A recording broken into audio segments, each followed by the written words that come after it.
I'm Malcolm Drinkwater. We're here at the History Hill Museum. Our focus is Hill End and gold, which only existed for history purposes because of one person, Bernard Otto Holtermann. A lot of the museum is based on Holtermann, but better than that is to interview his great-grandson, John Holtermann. Now, John, how old were you? When? Oh, 73. I'm still 73. I'm nearly 73 and a half. Okay, things that had an impact on your life. I mean, okay. you've come down the line. And I always, because I'm an accountant, I like numbers. Except for how old you are. Yeah, and even that is divisible. I divide my life into sort of 4 quarters, but now there's more than 4. But it's all units of 9. Now, when I was 9, up to the age of 9, I lived in homes that were inherited by my father from his father, who was St Leonard's Holtermann in Chatswood. At the end of 9, my father moved us to Mossman, which was another home that he inherited from his auntie Sophie, another Holtermann, and I lived there for another 9 years. I went to Balgala Boys High School. I got my leaving certificate. And at that time, it was an opportune moment for us to move again to another home that my father inherited at Monavale, which had been in the family since about 1930. It was built by my grandfather, St Leonard's, or Leonard, and I lived there for another 9 years, and then I got married, and I no longer had a home. It happens. Now, yes, well, I say it does. Yes. Holtermann had one big home, which is now the Shaw Grammar School. What association have you had with that school?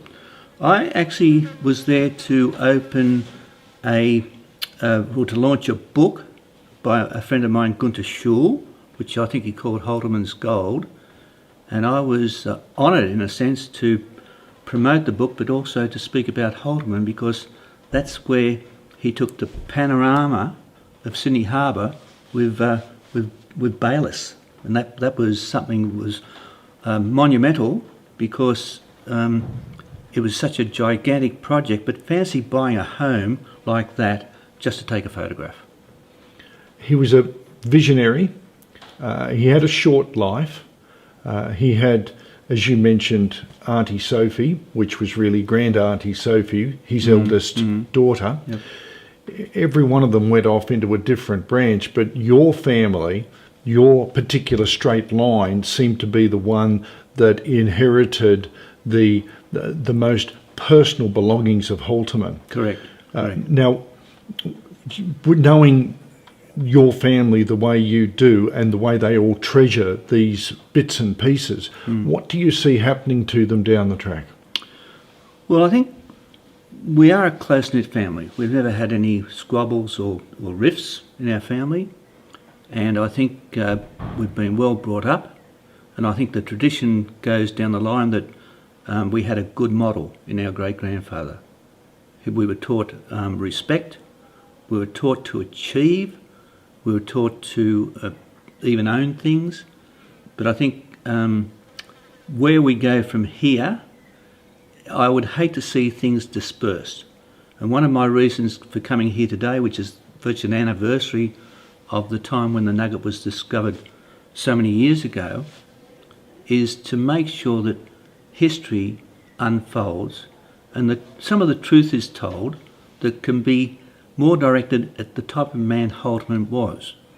There's a lot of folklore that's around that I believe is questionable, and I think that I would hate to see that just dissipate and the history books not be recorded, because as far as I'm aware, every account you read of the gold nugget is different. It's a different story to everybody that writes something about it, and the same with the photographs. You know, the photographs are something that nobody really knows the true story. And I think hopefully, Malcolm, in being here, that might be put corrected in a sense by what you're trying to achieve with your books and the fact that you're a champion of Holtermann's vision, if I can say that word. Because I think he was a man of vision. I think he was also a man of action. He was. He must have been a person that was an activist because he wanted to do things all the time, and he had a way of stirring people up. Now, like it or not, he stirred people up, and when you're stirred, that's when you do something. That's when things change, and I think he changed the way a lot of people thought, and he went on from riches to riches. But I think it was because of his determination and the fact that he didn't get it easy. You know, any Australian who comes as an immigrant has to start from scratch. You know, the $10 trip to Australia, you start as an Italian farmer, but you end up a millionaire. And a friend of mine, Sam Bombardier, was exactly that. He came out in the 50s, same as Holtermann, but he made something of the country that he loved. It's proof that he loved it just the way he named his children. That's right. You can't... St Leonard's, and There's, you had... Well, with St Leonard's, like, he always gave them more than one name, but there was Sophie, Adelaide, there was Sydney, of course, and I think that was a credit to... Burlington was born in Burlington in the United States, so Burlington got that name in a fashion that was because that's where he was. But I'm sure Holtermann wanted to show the world that he not only was enriched by what happened to him, but he loved Australia. That's very evident. I've done a lot of research, couldn't agree with you more, and we're going to bring all these facts out to discredit, or I should say, yes, to discredit the fallacies that are out there at the moment. Well, there's lots of things we could pick on, but without the hearsay, we don't know. How many people are alive today, sorry, this is a bit of a joke, who were witnesses to what happened back in 1872? Their pens are. Their pens might be, and I hope there's signatures to them, and I hope they've been witnessed, because we can make up a lot of stories. Very true. And I hope there's an affidavit. When did you first become really aware that maybe your great-grandfather was extremely famous and maybe you should look into more of his history? And then it's like when we hear something when we're a kid, it's not that important, but we remember it. And then realise that, hang on, things I've been told by the family, things that were family history, are now something that should be recorded. Malcolm, it never came from my family. It never came from my father. I learned it from history books, from books that were already at school. I think that was some recollection of being famous, as the word is. But I think the true meaning came more in terms of my own study and research. It probably didn't get triggered to the degree that it has been. In other words, I'm a bit like my sister Joan that said it happened. It was part of history. Forget it. Holtermann's past, dead, buried. No, what happened was, as I got older and Dad was just about to die, he handed me a letter and said, "Will you answer this letter?" And it was about somebody wanting to buy land in the Northern Territory. He knew about it. He never told us about it. He said something like, "When I die, there's a whole lot of stuff up in this cupboard that you might be interested in looking at." But he was never one to trigger anything in our own drive. In other words, I never had drive. I never was driven by my father. I was always driven from within. So I was trying to get adoration from him through achievements. If we looked at Holtermann was achieving all the time, but he had a bigger audience.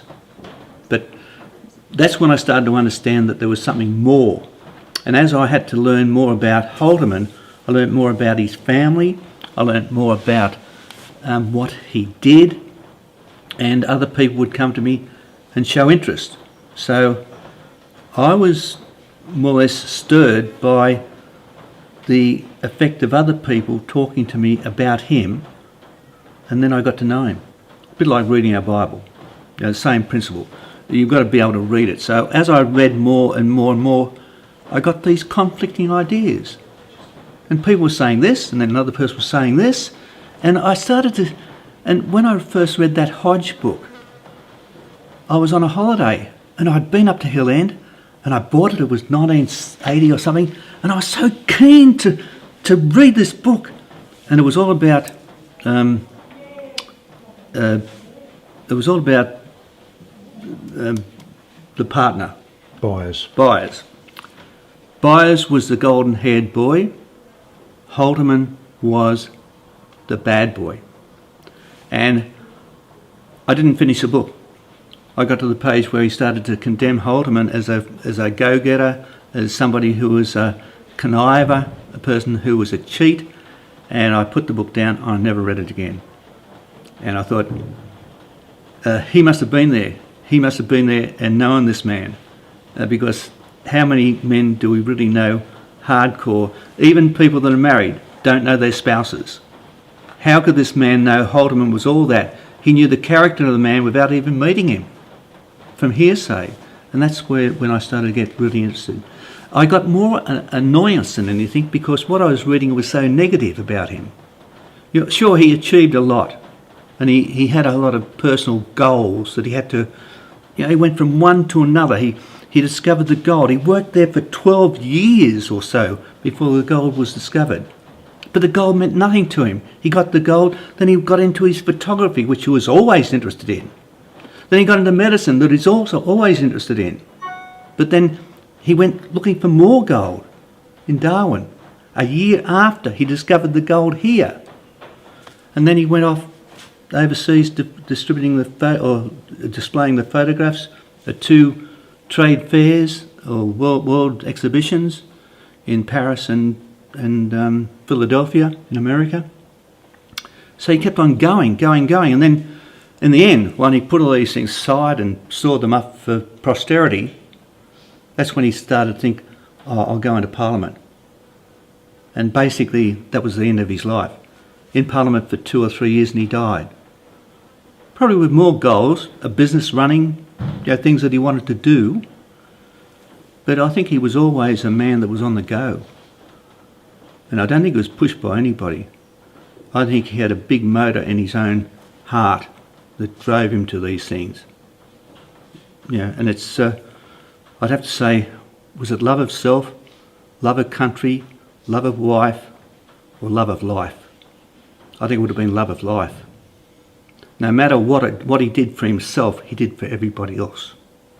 Because it was the life in him that he displayed in his photography, in his work at the mines, in his displaying his photography as the first person who went out there selling Australia to people overseas. He did it all from his heart. The money side of it, he didn't get much out of that. He asked for money from the government to go across and distribute all his photos, to exhibit them, but he was rejected. Any money he asked for, like you, mate, he didn't get the money. He went out of his own pocket, like you have, to show the world not what he was, but what Australia was. It's a good story. It's a story that is a never-ending story, because the photographs, when they were discovered in our shed at Chatswood, that had been stored there for, since he had died, that opened a whole new world to Australia that we had never seen before. Like those photographs of the Anzacs that came out just recently. They were stored there for years and years and years. Somebody owned them. We never realised what's important at the time. It's only 100 years in hindsight that we realise. I think he understood. He did. That's what I'm getting to. He put them away. I think he was going to be buried, realising that he had done his lot and had done something that was going to be revealed in the history books to the world. not just to Australia. I think I mentioned to you before about an American photographer that picked up the plate glass method Yes. of photography with big plate glass, and he was a famous photographer in America that had been to the Philadelphia Expo back in 1876 and had seen the photographs that Holtermann displayed, and then he adopted the same practice and took brilliant photographs of America. Yep. So what does that tell you? Yeah. The effect, the cause and effect are things that we look at in every situation. What was the cause? Look at the effect. Whatever the cause was, whether it was somebody saying you can't do that, you can't do that, you haven't got a license to do that. But I've been doing it for 50 years. Oh, sorry, you can't do it. Come on. The people that want to burn bridges and keep going. They're the ones that move and shake the world, not the people that sit on their bums waiting for something to happen. And you can't say Bernard Otto Holtermann never did that. I agree. Thank you. No worries. Some fine examples from the famed Holtermann collection of photographs are on display, and as a special treat, Bernard Holtermann's personal memorabilia will be shown and discussed, including the tip of the world's largest piece of gold, recently acquired by History Hill from Mr. Harry Holtermann, Bernard Holtermann's great-grandson. It gave me great pleasure to enable Malcolm and Daphne Drinkwater of History Hill in Hill End, New South Wales, to purchase my great-grandfather's artefacts and memorabilia. Amongst these keepsakes is the original tip of the largest piece of gold ever discovered, the Byers and Holtermann specimen. A souvenir I am sure my great-grandfather couldn't resist keeping as a reminder of all his hard work. I am certain that these objects will assist in the education of many students at History Hill and delight people of all ages as they are a link to our past.